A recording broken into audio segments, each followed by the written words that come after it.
Par ici les magouilles,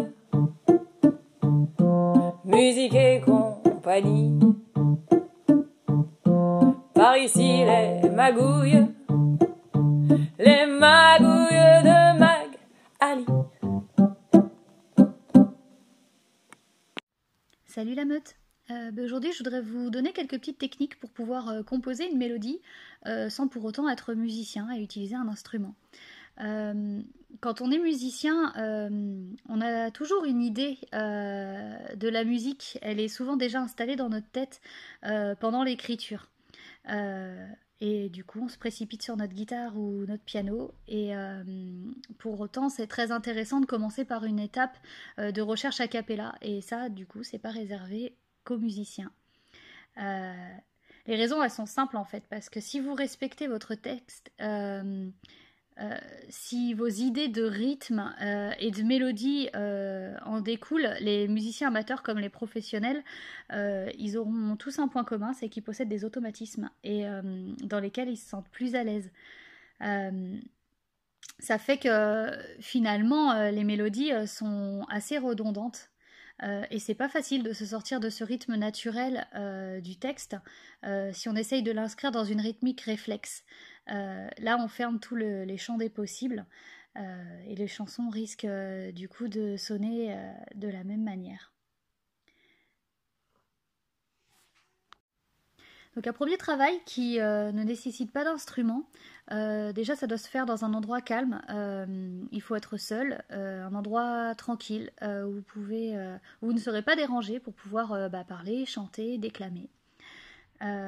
Quand on parle, en fait, on cherche pas à inscrire nos syllabes dans une récurrence régulière. La priorité, en fait, elle réside dans l'intelligibilité de ce qu'on dit, dans la respiration, le niveau de stress, la colère, la timidité ou l'insistance. Tout ceci, en fait, ça influe continuellement sur la vitesse et la dynamique des mots. Quand parfois on veut insister ou maintenir une certaine pression, quand on réprimande un enfant par exemple, quand on lui dit dépêche-toi, ça peut arriver parfois. En fait, là, on a introduit une notion de régularité. Celle-ci, elle est fugace et non fondatrice du rythme du texte. Quand on déclame une poésie, il y a une première étape de musicalité qui est franchie. Les syllabes deviennent des pieds.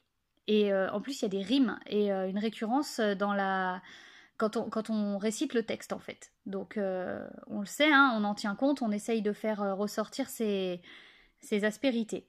C'est musical, mais ça n'a pas encore de musique à proprement parler, car il n'y a pas de pulsation régulière ni de mélodie. Quand on chante, on est inscrit dans un tempo, donc il peut être lent, médium ou rapide. Il y a une métrique aussi, donc un temps, 2 temps, 3 temps, 4 temps, etc. Un caractère, une gamme, donc là la gamme de Do par exemple. Tous ces paramètres ils prennent possession du texte et enlèvent l'aspect naturel de la voix parlée. En fait, nous ne pourrions pas nous exprimer en permanence en chantant. On ne ferait pas passer le même message. Le rôle du compositeur, en fait, c'est de trouver le rythme, la mélodie qui stylise le texte afin qu'il sonne naturellement sous forme de chanson. Alors la première étape, en fait il faut se mettre dans l'atmosphère de votre chanson. Commencez par faire comme Flaubert en fait, pas besoin de gueuler. Le texte à la main, récitez d'abord vos vers sans rythme, à la manière la plus simple possible, en écoutant soigneusement les accents toniques et les mots importants. Essayez de vous mettre dans un état particulier, en fait quasi méditatif, qui n'appartient qu'à votre chanson. Il faut vraiment se mettre dans l'esprit de la chanson. Ça vient pas toujours tout de suite. Faut accorder quand même pas mal de temps à ça pour pouvoir bien s'imprégner de ce que raconte votre texte, le découvrir le cas échéant. Alors l'étape numéro 2, ça consiste à varier le débit de votre parole. Faut sortir petit à petit du mouvement naturel de la parole en variant la vitesse et le débit. Rapprocher, éloigner les syllabes, varier d'un vers à l'autre, Faites des silences, coupez vos vers en deux, pas forcément au milieu en plus. Faites tout ce qui vous passe par la tête en fait, en écoutant soigneusement le résultat produit. Et en retenant les choses qui vous donnent une émotion surtout, qui vous semblent servir le texte de manière évidente.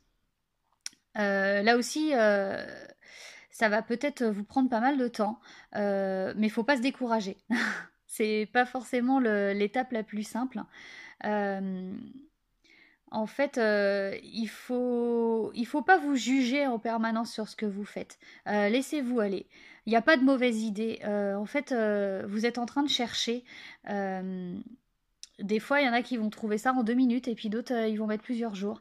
Voilà, bon après, à vous de trier le plus efficacement possible votre texte pour repérer rapidement ce qui doit être creusé et ce qui doit être inutile. Alors la troisième étape, c'est retenez les moments forts. En poésie comme en musique, la césure, c'est un moment de respiration entre les vers. Lorsqu'on commence à repérer les césures qui sont belles, reportez-les sur les vers suivants afin de voir si vous pouvez en faire une règle.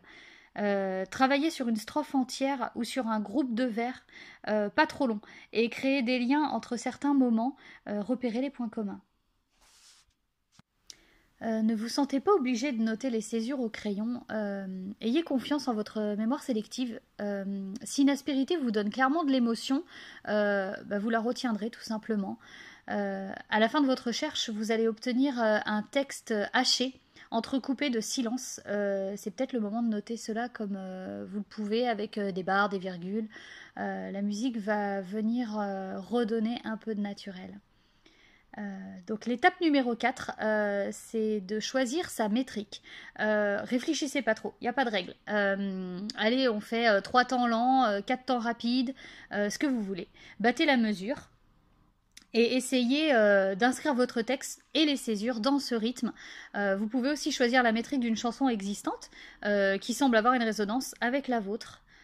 Faut pas avoir peur du ridicule. Couper un mot pour faire une accentuation bizarre, c'est parfois très productif. C'est possible aussi qu'un bon nombre de mauvaises idées sortent de cela et soudain la bonne apparaît quoi. Donc soyez vigilants. Il suffit parfois de changer juste une inflexion sur quelque chose de grotesque pour que vous trouviez d'un seul coup la bonne version. Et la cinquième étape consiste à fixer ses idées. Quand vous tenez une idée forte, enregistrez-la sur un dictaphone ou alors notez-la si vous écrivez la musique. Là aussi, essayez de répercuter similairement vers d'autres vers. Dites-vous que vous avez en main un citron qu'il faut presser jusqu'à la dernière goutte. N'hésitez pas à recommencer avec une métrique si vous n'arrivez à rien qui soit un petit peu différente. Mais pas avant d'avoir pressé votre citron en fait. Il faut vraiment que tout en découle. Lorsque vous avez le rythme d'une strophe, n'attendez pas, passez tout de suite à la mélodie.